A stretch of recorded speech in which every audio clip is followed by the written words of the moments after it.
La haine ne construit pas un État. Mais la paix construit des nations. Grand angle, Analyse et commente les événements en Afrique. une meilleure compréhension des problématiques sécuritaires en Afrique. Grand angle Une émission hebdomadaire présentée par Zine Charpaoui est réalisé par Khaled Hamdani.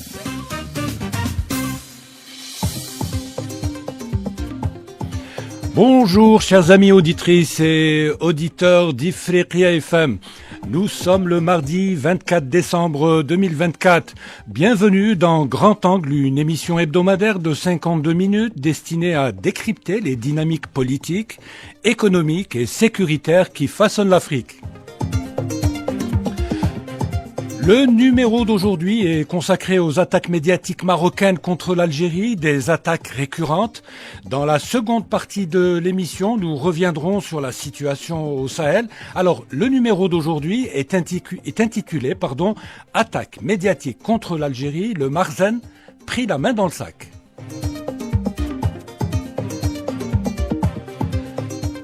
Lancé il y a quelques jours par des Marocains qui se sont présentés comme des Algériens, le hashtag Manish Radi, je ne suis pas satisfait, continue d'enflammer la toile en Algérie, suscitant un torrent de réactions sur les réseaux sociaux. La réponse des Algériens a été fulgurante. Inspiré sans aucun doute par les laboratoires occultes du Marzen, appuyés par des Sherpas de leur nouvel allié israélien, de nombreux Marocains ont lancé ce hashtag Manish Radi en exploitant de faux comptes et des pages attribuées à des Algériens. Le but évident de cette campagne, tenter de déstabiliser l'Algérie. Seulement, l'opération a fait pchit et s'est retournée contre ses initiateurs et a suscité une vaste campagne de riposte de la part d'influenceurs, de médias et même de politiques algériens. De nombreux Algériens ont en effet répondu en masse à cette attaque en lançant le hashtag Ani Mabladi, je suis avec mon pays. En quelques heures, le message a connu une diffusion spectaculaire de grande ampleur, comme en témoigne sa tendance sur la plateforme X. Politiques, journalistes, médias, associations et autres activistes ont relayé le message pour exprimer leur attachement indéfectible à la stabilité de l'Algérie et le refus de la manipulation dans un contexte international et régional plein d'incertitudes. Alors, pourquoi le Maroc a-t-il choisi de lancer sa campagne de déstabilisation à ce moment précis ? Quelles leçons peut-on tirer de la réaction des Algériens ? Comment expliquer l'acharnement du Marzen à l'égard de l'Algérie ? Le Maroc cherche-t-il à faire diversion sur sa propre situation interne qui est pour le moins, que l'on puisse dire, explosive ? C'est ce dont nous allons débattre aujourd'hui avec mes invités. Alors pour en parler, il y a avec nous en direct depuis Oran le docteur Ahmed Ben Saada, enseignant universitaire, auteur de plusieurs ouvrages et observateur avisé de la scène politique africaine. Bonjour docteur Ben Saada. Bonjour Monsieur Charpaoui, bonjour à vos invités et bonjour à l'Afrique. Merci beaucoup docteur Ahmed Ben Saada, c'est toujours avec grand plaisir que nous vous avons dans nos studios d'Ifriqiya FM. Alors, nous avons également le plaisir d'avoir avec nous dans les studios d'Ifriqiya FM Monsieur Nasser Khabat, secrétaire général du mouvement dynamique des Algériens de France. Moudaf, bonjour Monsieur Khabat. Bonjour à tous vos auditeurs, à toute l'Afrique et à tous ceux qui nous écoutent. Merci à vous, la bienvenue. Alors, il y a également avec nous un autre invité de marque qui nous vient directement du Tchad. Il s'agit de Monsieur Atié Djouid Djarnebi, écrivain, enseignant, universitaire et membre fondateur de Tchad Non-Violence et de l'Union des poètes tchadiens. Monsieur Atié Djouid Djarnebi est également l'auteur remarqué de 4 magnifiques recueils. Rejet de la violence, édité à Alger en 98, Le Sultan et les dons, également édité à Alger en 2000, Restauration du destin, également édité à Alger en 2003, Soleil notre nuit, a édité un Jamena en 2009 et de plusieurs articles dans des journaux. Bon, alors Monsieur Djernabi a plusieurs articles parus dans plusieurs journaux tchadiens, algériens, français et suisses. Bienvenue à vous, Monsieur Djernabi.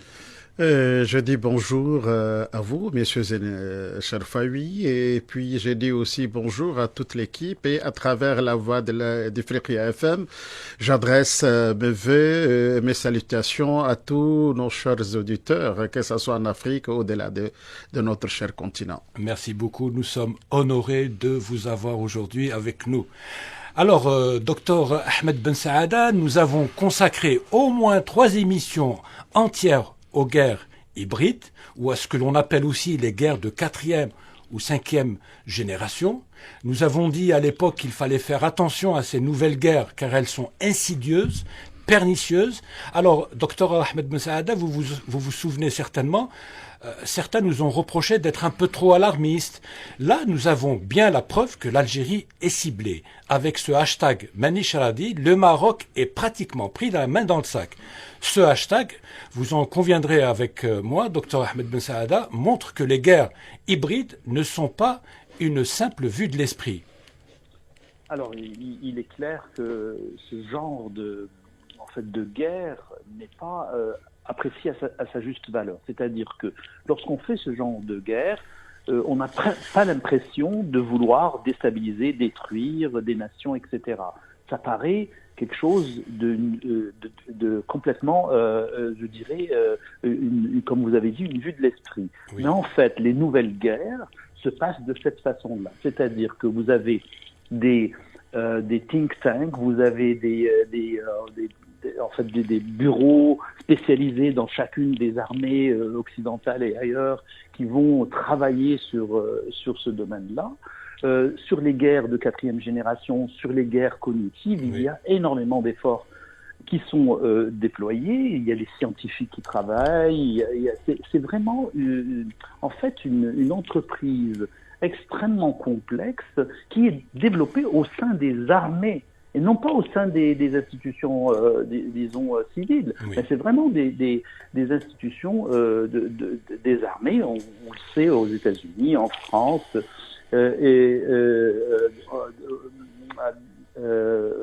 en Russie, en Chine, et tous ces pays-là développent ce qu'on appelle les guerres de 4e génération.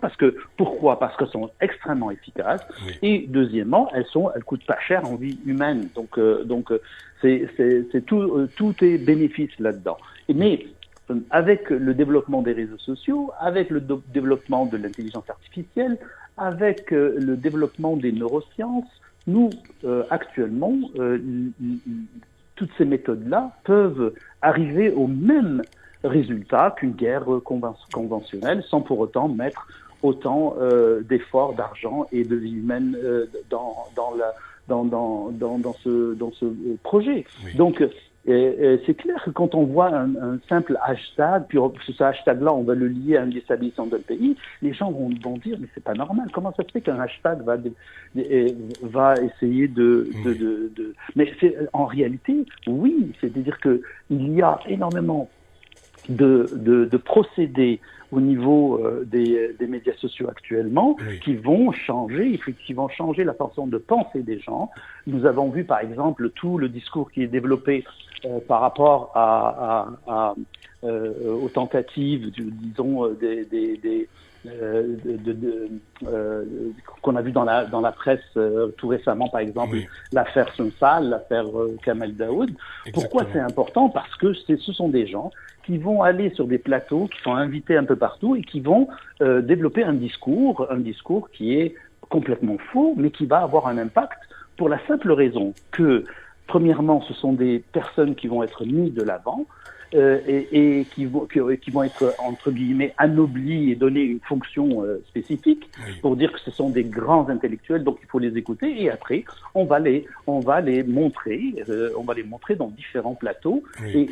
et donc tout cela, en fait, ce langage qui est développé, soit à travers les médias mainstream, ou à travers les réseaux sociaux, a pour but justement de déstabiliser les pays, déstabiliser la cohésion sociale des pays qui sont visés. Et là, le but ultime, Dr Ahmed Ben Saada, c'est d'opposer les Algériens entre eux, c'est de créer des espaces, des zones de doute, c'est de semer la zizanie, en d'autres termes. Exactement. Alors, moi, en fait, quand je donne des conférences sur ce sujet-là, je parle de ce qu'on appelle des anfractuosités sociétales, c'est-à-dire, dans toute société, il va y avoir des petits clivages. On va dire des clivages ethniques, il va y avoir des clivages culturels, il va y avoir aussi des clivages de conception par rapport à l'histoire, etc. Ou des clivages idéologiques. Ou des clivages idéologiques, ou des clivages concernant la religion, etc., etc. Tous les pays ont ce genre de clivage.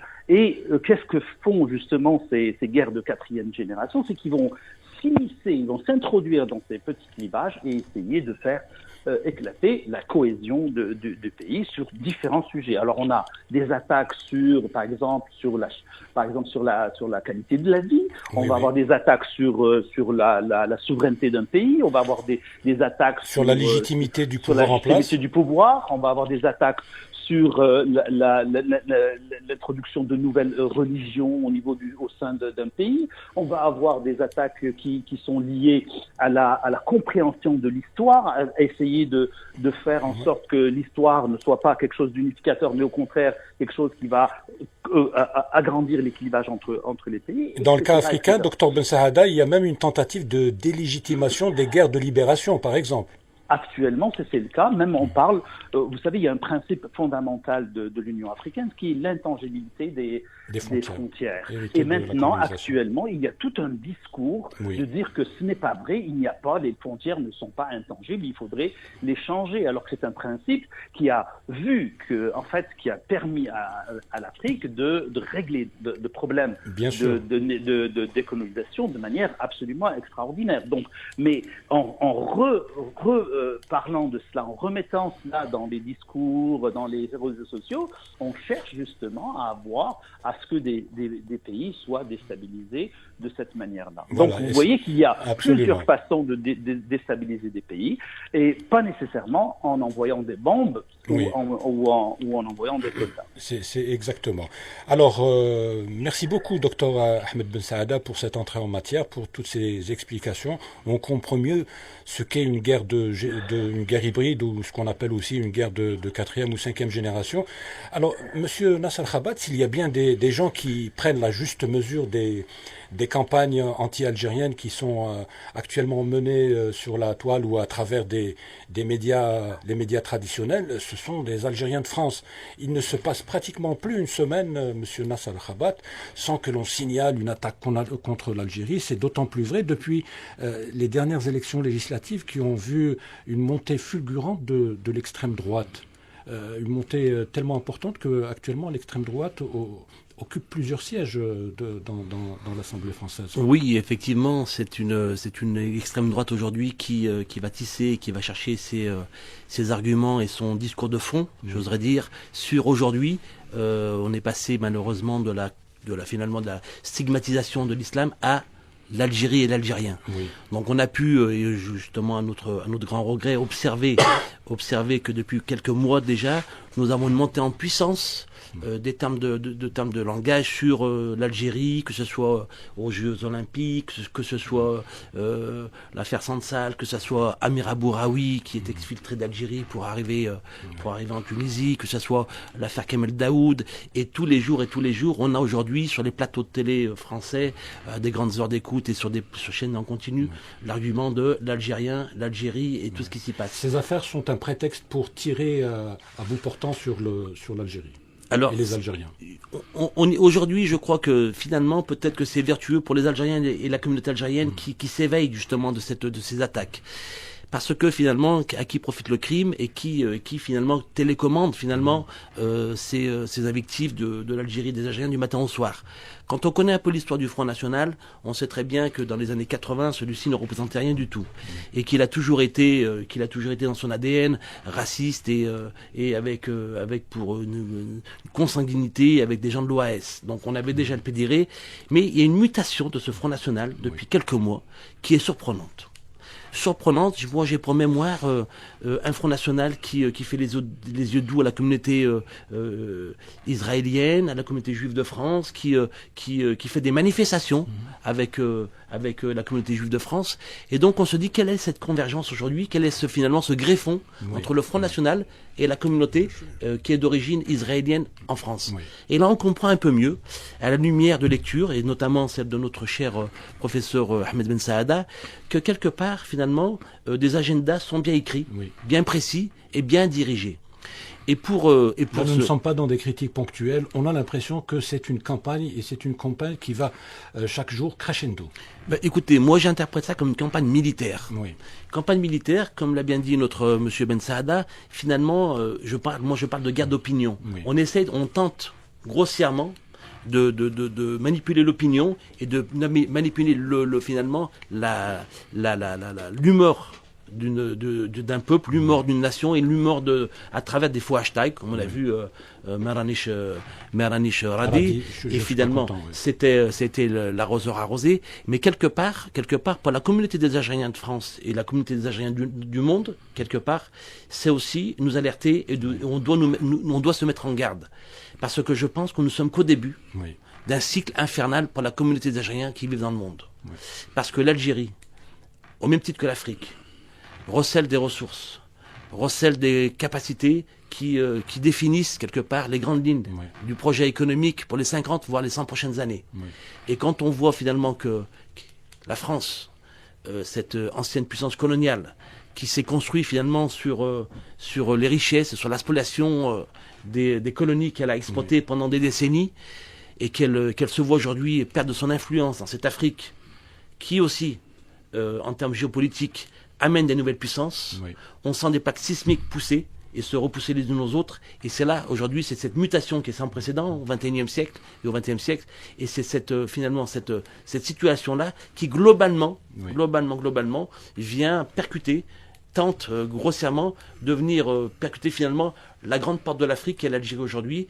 Et à travers ce discours, finalement, ces invectives contre l'Algérie en France, c'est un début de la guerre d'opinion, un début de la guerre finalement d'influence sur la souveraineté algérienne, on l'a vu aussi encore dernièrement, sur la légitimité de nos États, de nos institutions. Et quelque part, je crois que nous devons aujourd'hui répondre d'une manière structurelle, d'une manière organisée et très efficace à ces attaques. Merci beaucoup, Nasser Khabat.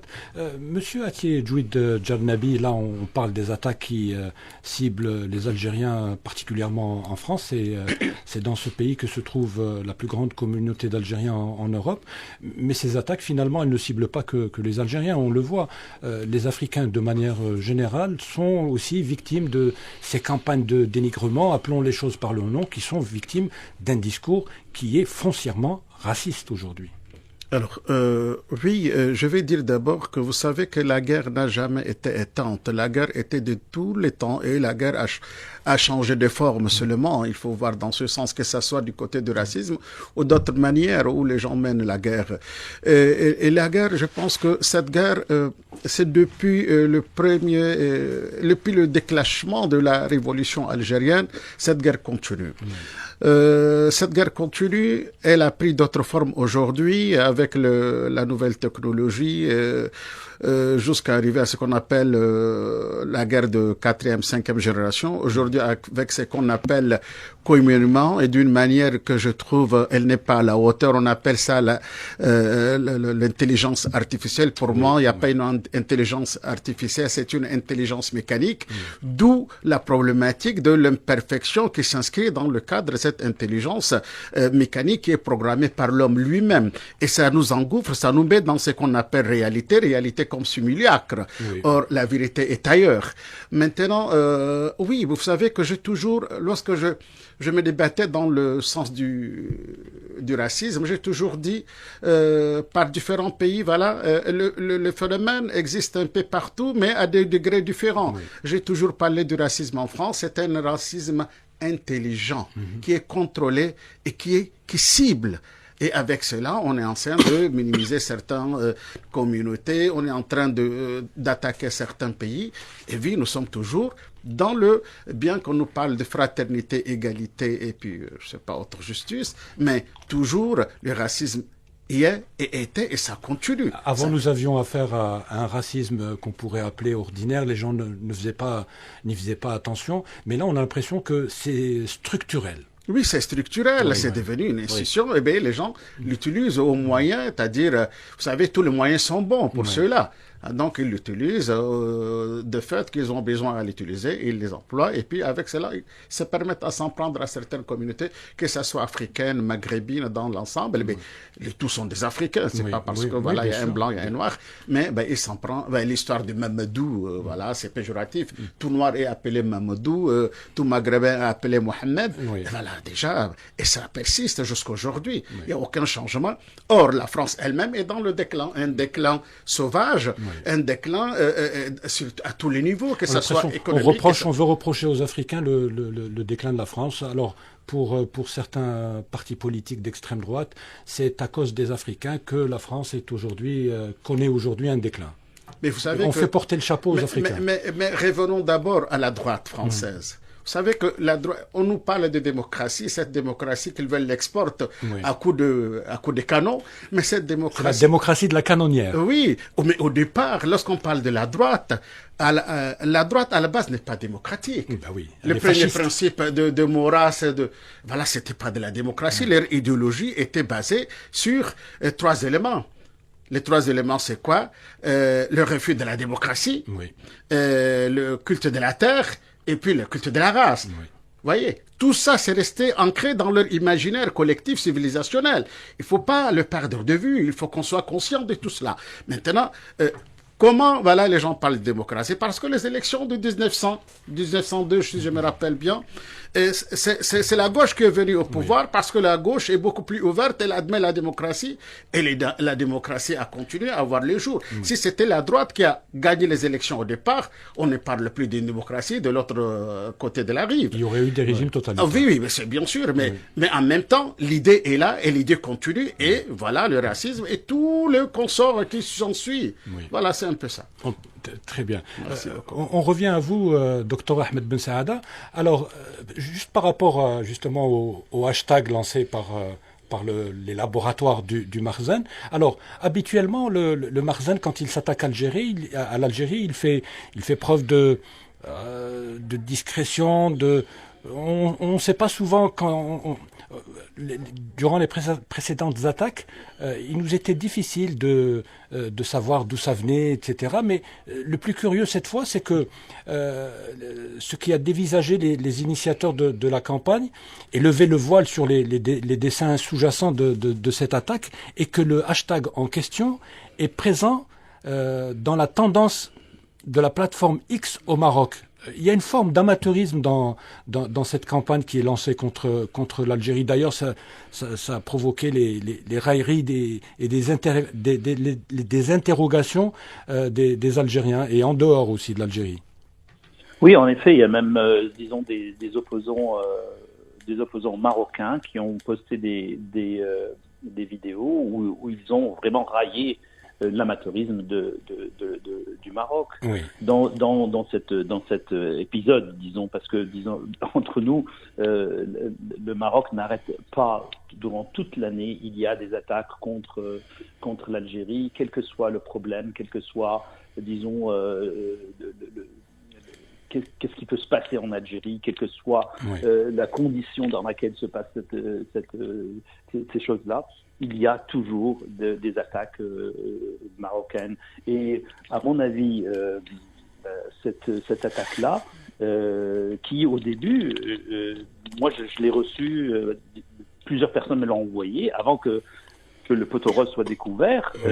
Il avait un peu pris, disons. Ça vient juste après ce qui s'est passé, à mon avis, en Syrie. Et la plupart des pays qui nous veulent beaucoup de bien, entre guillemets, ont dit que l'Algérie allait tomber après la Syrie. Vous voyez, donc il y a ces velléités qu'on voit qu'on voit apparaître sur les réseaux sociaux pour essayer justement de déstabiliser l'Algérie, alors que les gens ne comprennent pas qu'il y a une grande différence entre la Syrie et l'Algérie, que l'Algérie est un très grand pays, qui a une très grande armée, et que nous avons connu les affres de la décennie noire, et que nous ne retomberons pas dans le même piège. Et puis, même s'il y a des problèmes en Algérie, nous sommes, nous, Algériens, capables de les résoudre nous-mêmes. Vous pensez qu'il y a, Dr Ahmed Messaada, vous pensez qu'il y a un lien entre ce qui vient de se produire chez nous et la Syrie? Ah, moi, je suis certain. Oui. C'est trop gros. Et en plus, ce sont des méthodes, en fait, des méthodes sionistes. Oui. Et nous savons très bien actuellement que les sionistes sont très en avance dans toutes les manipulations. Oui. Je vous rappelle qu'il y avait en fait, on a vu il y a eu Pegasus, on en a beaucoup parlé aussi. Mais même, on a vu Pegasus, on en a parlé, mais Pegasus, c'était de l'espionnage, disons, plus ou moins classique. Oui. Il y a eu aussi des boîtes de com, des boîtes qui ont influencé qui ont créé des profils fictifs, fictifs qui ont l'air, en fait, pas juste fictifs, mais qui ont l'air d'être réels, et qui ont, par centaines de milliers, et qui ont déstabilisé des pays d'une manière très sournoise, parce qu'ils ont réussi à faire élire des présidents, etc. Et vous savez actuellement que il y a certains pays de l'Est où il y a eu des élections, et à chaque fois qu'il y a quelqu'un, disons une personne qui a un score plus ou moins élevé, on dit automatiquement en Occident que c'est la Russie qui les a aidés avec justement une aide au niveau de la manipulation de l'information et des réseaux sociaux. Donc c'est quelque chose de tout à fait accepté même par les Occidentaux eux-mêmes. Vous voyez, donc à chaque fois, il y a derrière tout ça, il y a les Chinois, il y a les Russes et probablement aussi les Iraniens. Mais disons que ce hashtag-là ne vient pas de nulle part. C'est un hashtag qui était bien monté, avec des gens qui parlent, des gens qui montrent qu'ils sont en désaccord avec la politique du pays, et ça vient aussi, ça a été aussi diffusé aussi par des milieux qui étaient des résidus du Hirak qu'on a connu en Algérie. Et donc, mais il faut faire très attention. Cette fois-ci, ça n'a pas fonctionné, mais la prochaine fois aussi, ça n'a pas pris. Mais la prochaine fois, on ne sait pas ce qui nous réserve. Surtout que l'on sait actuellement que le Makhzen, en fait le royaume chérifien, travaille vraiment de concert avec l'entité sioniste pour qui nous représentons un danger, parce que c'est clair que sur tous les pays arabes, nous sommes gouvernement et peuple pour la cause palestinienne. La cause palestinienne fait partie de l'ADN de l'Algérie et de l'Algérien. Et pour cela, il faut s'attendre à subir des attaques tout le temps. Donc c'est pour cela que, en fait, nous devons nous prémunir de manière très sérieuse au niveau de notre gouvernement, mais pas seulement, mais aussi au niveau de l'opinion publique aussi, de nos dirigeants militaires et de l'opinion publique, que nous ferons face à des attaques de ce type-là tout le temps. Et nous voyons que certains saltimbanques, que j'ai appelés des saltimbanques du Hirak, qui sont apparus, qui sont actuellement en France ou en Angleterre, ce sont des gens qui vont toujours alimenter le discours anti-algérien, mais qui sont financés par le Makhzen, qui sont financés par la France, et qui ont obtenu l'asile politique en France.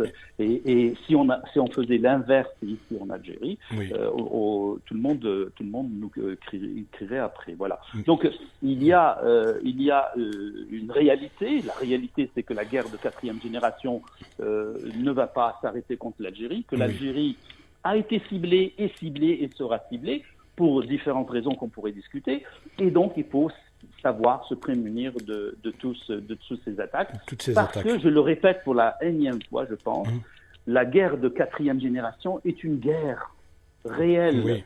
Donc il ne faut pas la minimiser, il ne faut pas dire que c'est lié à un hashtag, comment ça se fait qu'un hashtag ou qu'un discours puisse... Mais non, le discours, il va essayer de changer la mentalité de certaines personnes, il va essayer de changer la façon de penser de certaines personnes, il va faire admettre des choses qu'on n'a pas l'habitude d'admettre, il va déplacer ce qu'on appelle la fenêtre d'Overton, des choses qui sont acceptables ou non acceptables dans notre société. Et en ce sens, tout cela fait partie d'une stratégie pour déstabiliser l'Algérie et nous devons être vigilants. Nous devons savoir que ça existe et qu'on ne soit pas étonné à chaque fois. Et aussi, autre chose, utiliser aussi, nous aussi, on est capable d'utiliser les guerres de 4e génération pour nous prémunir, et les guerres cognitives pour nous prémunir de tout cela et même de faire des attaques nous aussi. Oui, très bien. Merci, Dr Ahmed Messaada. Monsieur Nasser Khabat, comment les Algériens de France regardent justement cette guerre hybride qui vise l'Algérie? Bon, parlez-nous d'abord on a l'impression qu'il y a un climat d'insécurité qui s'est installé au sein de la communauté des Algériens de France, après justement toutes les campagnes dont ils sont la cible. Ça ne doit pas être facile maintenant de vivre dans un tel contexte. Tout d'abord, les Algériens et les quelques millions de Franco-Algériens qui vivent en France, mais en Europe et d'ailleurs dans le monde, qui sont très souvent binationaux. La plupart sont binationaux. C'est une masse de plusieurs millions de personnes. D'abord, elle est d'abord et avant tout, d'une manière simple, l'héritière de l'esprit du 1er novembre 54. Oui.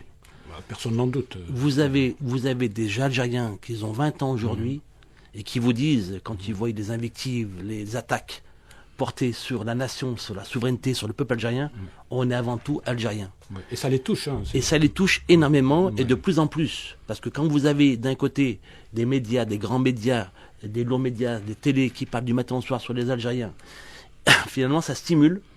Ça stimule finalement l'algérianité qui est en nous et qui finalement qui se révèle et qui se relève devant les propos et devant finalement les injustices que nous avons vues devant par exemple le génocide palestinien. Et je crois que cette forme de citoyenneté aujourd'hui est en train de naître. Cette prise de conscience collective aussi, parce que à la lumière des livres de notre cher ami Ahmed Ben Saada, beaucoup pensaient que les Algériens et l'Algérie dans les années 90 inventaient des histoires. Aujourd'hui, nous sommes dans un cas pratique. C'est une réalité. C'est une réalité que vit l'Algérie et les Algériens, et notamment pour une première fois des Algériens qui vivent à l'étranger, mais nous restons et nous sommes Algériens, et de ce fait, nous sommes aussi, quelque part, des ambassadeurs et finalement des parvents, quelque part, et nous devons jouer notre rôle, nous de diaspora algérienne, autour de ces invectives et de toutes ces attaques qui tentent grossièrement finalement d'attaquer notre souveraineté. Mais M. Nasser Khabat, comment les Algériens de France s'organisent justement pour contrer ces campagnes de dénigrement qui la visent et qui visent l'Algérie de manière générale? Bon, je sais que vous êtes à la tête d'une association qui fait un travail admirable justement pour donner l'image la plus réaliste et la plus vraie qui soit de l'Algérie, mais est-ce qu'il y a d'autres acteurs sociaux actuellement en France, d'origine algérienne justement, qui... Vous savez, quand je dis plusieurs millions de personnes, en France, sont par corps constitués. Vous avez des élites, vous avez des universitaires, des chefs d'entreprise, des médecins, le corps médical, des milieux associatifs, sportifs, les professions libérales, qui sont de fait déjà encore constitués, organisés dans leur franco-algérianité. Et aujourd'hui, ce que j'observe depuis quelques mois, c'est finalement une convergence autour de notre algérianité, une force qu'on relève et finalement qu'on observe depuis quelques mois. Et quelque part, je crois que cette force-là, aujourd'hui, elle est en mouvement, mais nous avons des attaques qui sont des attaques d'ordre étatique. Et nous devons apporter des réponses qui sont d'ordre étatique. Je crois qu'aujourd'hui, c'est la grande attente de la communauté nationale, où qu'elle soit, car les choses sont très importantes de le rappeler à travers votre radio. C'est que ces quelques millions, on va dire entre 6 et 7 millions d'Algériens qui vivent en Europe, en France et dans le monde, sont quelque part un joyau pour l'Algérie. C'est un joyau, c'est une force extraordinaire. Une diaspora magnifique. Une diaspora magnifique, très compétente, qui est disposée et prédisposée sur le point de vue politique, économique, social, à défendre les intérêts de la mère patrie. Oui. Parce que nous sommes, je vous dis, je le répète, mais on ne le répète pas suffisamment assez, nous sommes les héritiers de cette roh al-wataniya, cette âme citoyenne qui est en nous. Nous avons hérité de ce sang des shahid du 1er novembre 54, et nous avons notamment hérité d'une chose qui n'a pas de prix aujourd'hui, c'est que nous nous indignons devant toutes les formes d'injustice. La Palestine, le Sahara occidental qui est reconnu selon le code, le terme des Nations Unies comme la dernière colonie en Afrique. Nous resterons debout tant que finalement l'injustice périt, et comme tout Africain, nous avons payé trop cher le tribut de la violence coloniale et de l'injustice coloniale pour aujourd'hui nous taire. Oui. Merci beaucoup Nasser Khabat.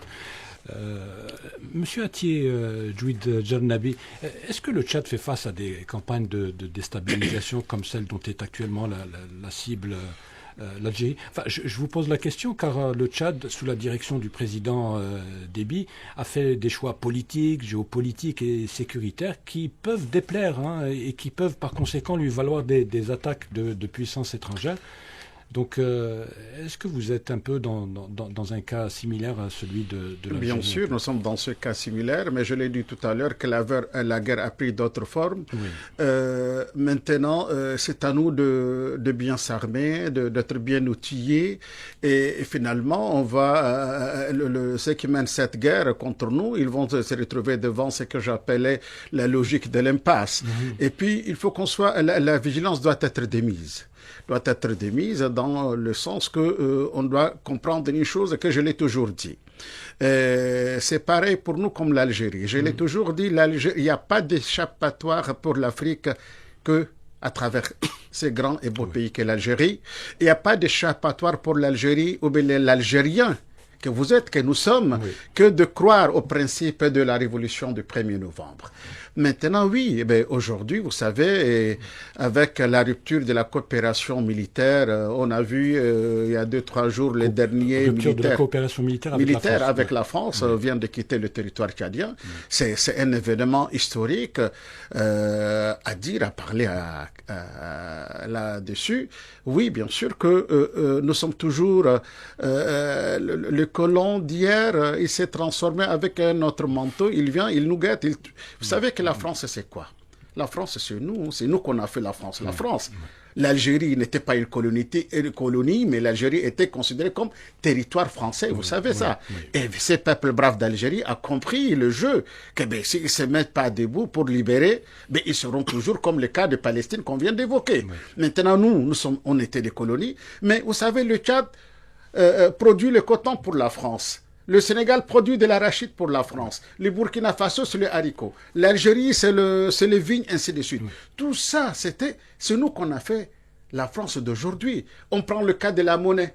Le franc CFA. Les 30 glorieuses. Ah oui, les 30 glorieuses. Ça, c'est quoi le système des francs CFA? C'est un système que les Allemands l'ont appliqué à la France au moment où l'Allemagne a occupé la France. Maintenant, ils ont pris ça comme modèle, ils l'appliquent chez nous. Et toujours, notre franc avant était arrimé avec le franc français. Aujourd'hui, c'est avec l'euro. Et nous sommes dans une interdépendance ou une dépendance économique avec la France. Mais si on sort de ce cadre, mais la France va, peut-être on va lui trouver un autre nom pour l'appeler avec.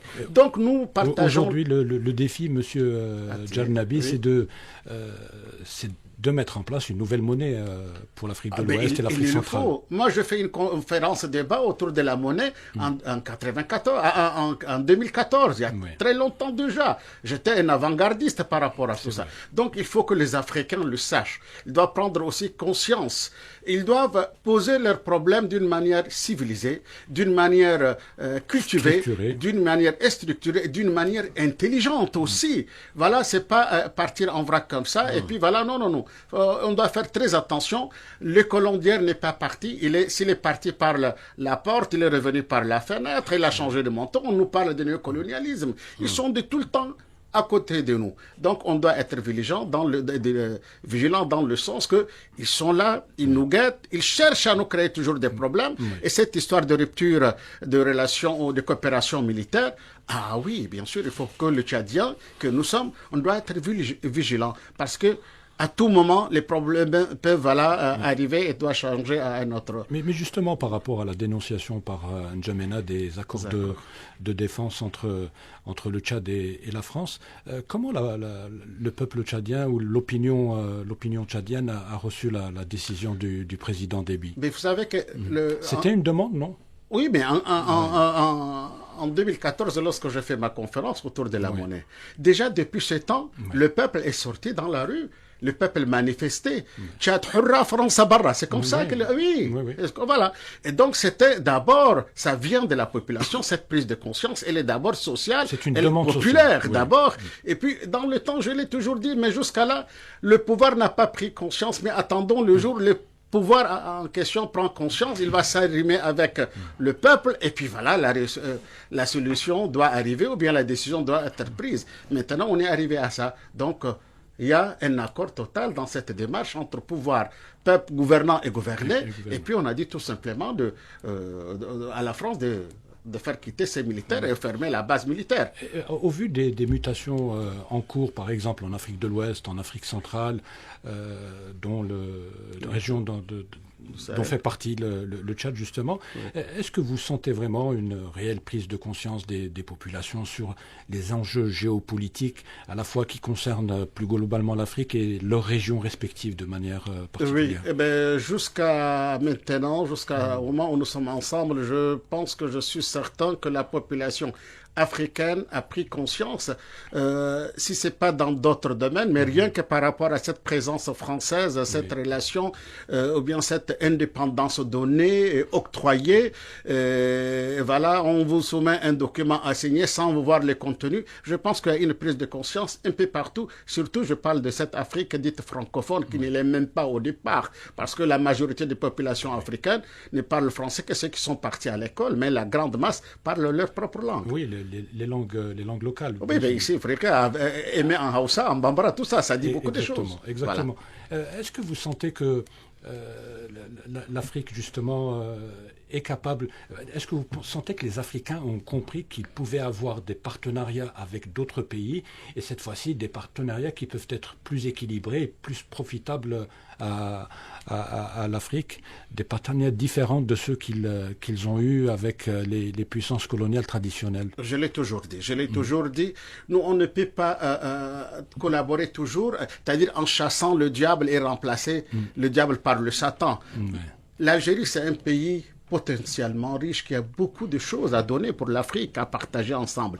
L'Afrique elle-même est riche de l'autre côté. Oui. On peut faire un truc, une coopération sud-sud qui va être gagnant-gagnant, donnant-donnant, que de faire chasser un Français, appeler un Américain, ainsi de suite. Bien sûr que, oui, l'avenir de l'Afrique ne peut être géré que par les Africains. Les réponses sont africaines. Oui. Pour les problèmes africains, il faut les réponses africaines et des solutions africaines, d'attendre celui qui vient d'ailleurs. C'est valable pour les problèmes sécuritaires, économiques, etc. Oui. Mais prenons le cas du Congo, RDC et Congo démocratique. Depuis la nuit des temps, depuis les années dites des indépendances 60 jusqu'à aujourd'hui, le Congo n'a jamais eu la paix. Pourquoi? Ils ont la présence de troupes, les casques bleus, depuis une soixantaine d'années. Mais cela veut dire que non.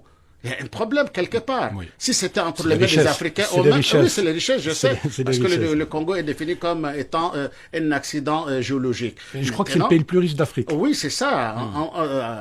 Avec, c'est-à-dire... le plus riche en posant vraiment le terme du mot. Parce que, voilà, donc... Si c'était entre Africains eux-mêmes, je pense que le problème sera réglé que de nous envoyer le casque bleu qui reste là et n'est rien fait pendant toutes ces années. C'est le cas de la MINUSCA, on l'appelle comme ça, la MINUSCO, je crois. La mission des Nations Unies pour le... C'est MINUSCA qui est là-bas, voilà. MINUSCO qui est ici, dans le Sahara. Et puis vous avez la FUNUL qui est du côté de la Palestine, ainsi de suite. Voilà, donc l'Africain d'aujourd'hui doit prendre tout ça en main. Et puis nos gouvernants, parce que quelque part par le passé, parce que le gouvernement était des personnes assoiffées de pouvoir. Ils veulent rester le plus longtemps. Et en même temps, la puissance coloniale peut les aider, donnant, on vous garde au pouvoir, et puis laissez-nous la porte grandement ouverte pour piller, pour tout faire, les champs libres. Aujourd'hui, tel n'est pas le cas. les choses changent. Voilà. Yeah. Ça devient comme la roulette russe. Très bien. Merci beaucoup, Monsieur Atié Djouid Jarnabi.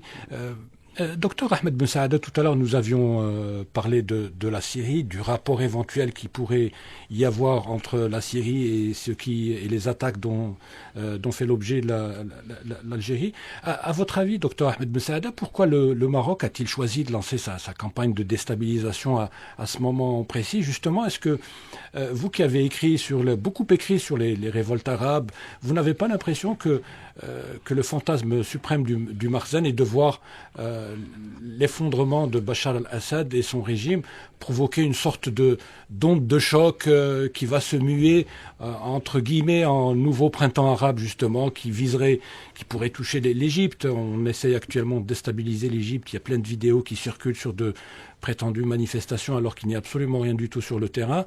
Et cette fois-ci, c'est l'Algérie qui est visée par un hashtag sorti de nulle part et qui, bien évidemment, dont l'objectif est bien évidemment de semer la zizanie ici. Oh, c'est clair, en fait, le rêve de l'Occident, justement, c'est de provoquer ces changements, moi je dirais des changements ou des étêtements de gouvernement, mais en fait parce que le printemps arabe tel qu'il est vendu aux populations arabes, c'est quelque chose d'extraordinaire. Bon, en fait, on a vu depuis le début, moi j'avais écrit un livre déjà en 2011 expliquant que ce printemps arabe n'est que en fait une manipulation de l'opinion de la rue arabe pour justement mettre des pantins au règne du pouvoir, oui. C'est-à-dire mettre des gens qui vont être dociles, qui vont accepter les désirata des Occidentaux, en particulier les États-Unis, qui ont beaucoup œuvré pour justement dans ce domaine-là de la formation des cyberactivistes, du financement. J'explique ça dans un livre très très détaillé, dans de dizaines d'articles.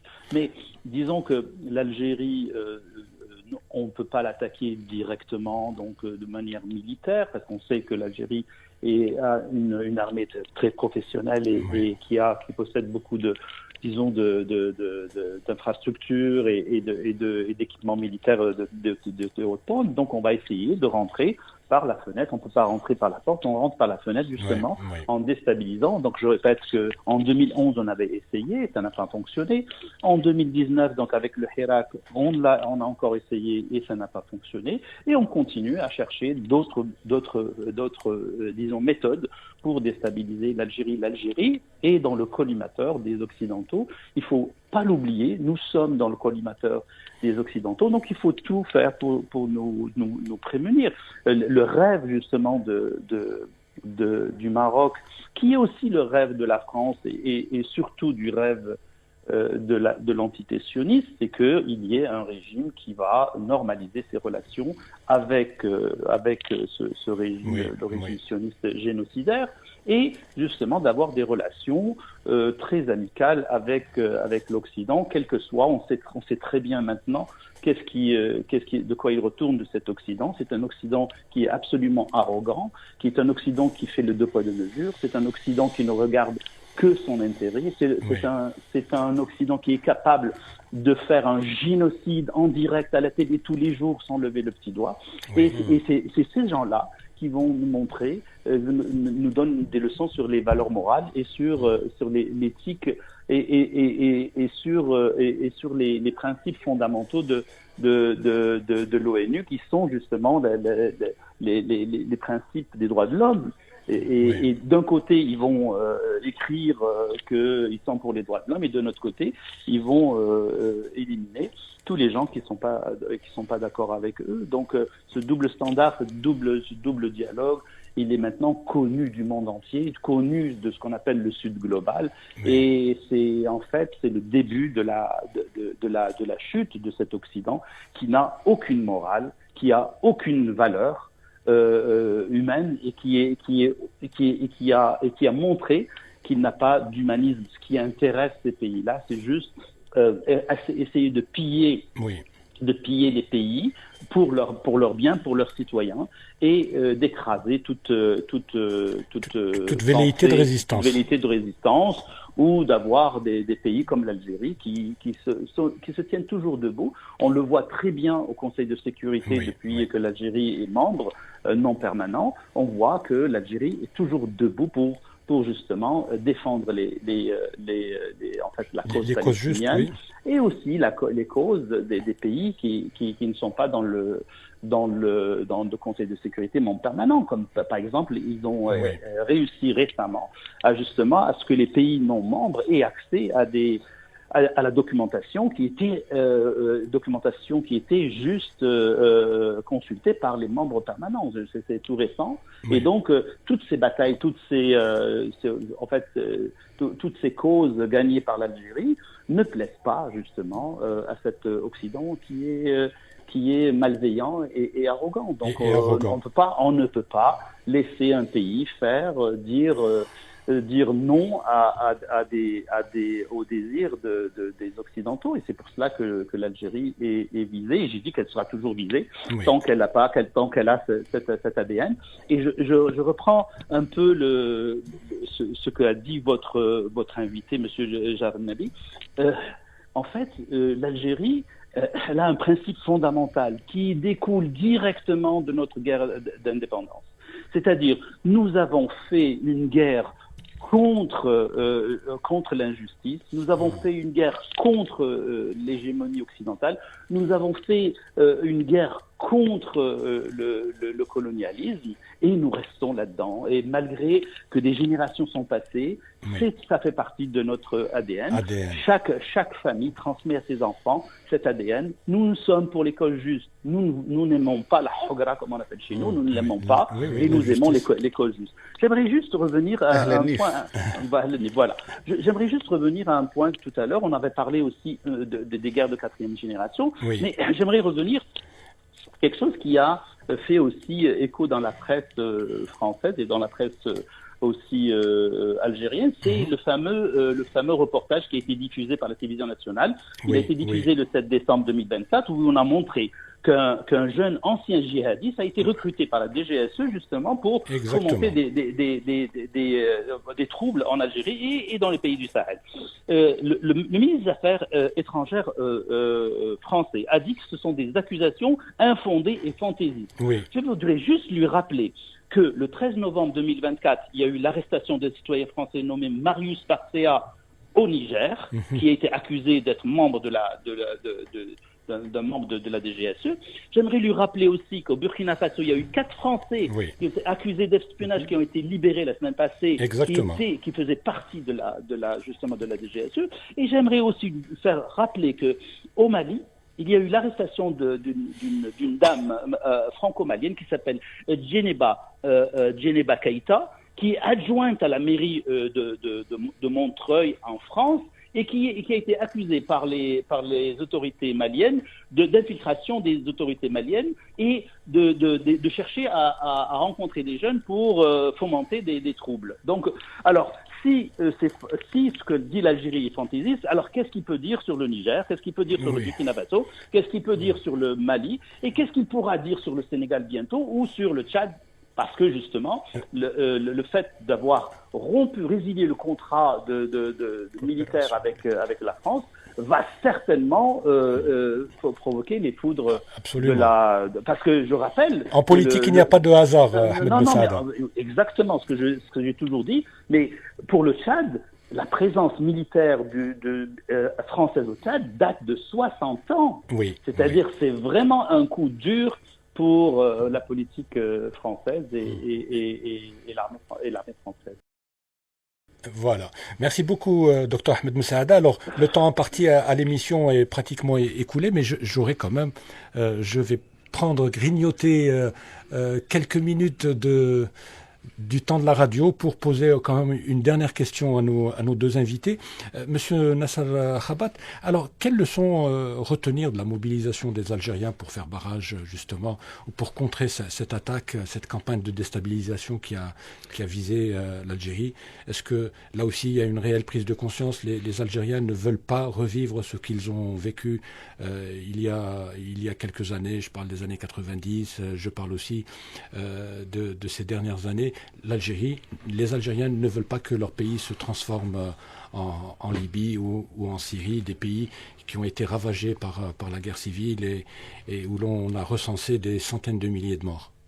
Oui, l'adage dit chat échaudé craint l'eau froide, et malheureusement Absolument. nous avons payé le lourd tribut de ces décennies noires ou décennies rouges du sang des Algériens qui a coulé. Oui. Et quelque part nous avons été le premier peuple touché par cette tragédie de ces manipulations pour Une fitna aussi. une fitna, la fitna, pour créer la discorde, et donc nous en revenons beaucoup plus matures aujourd'hui.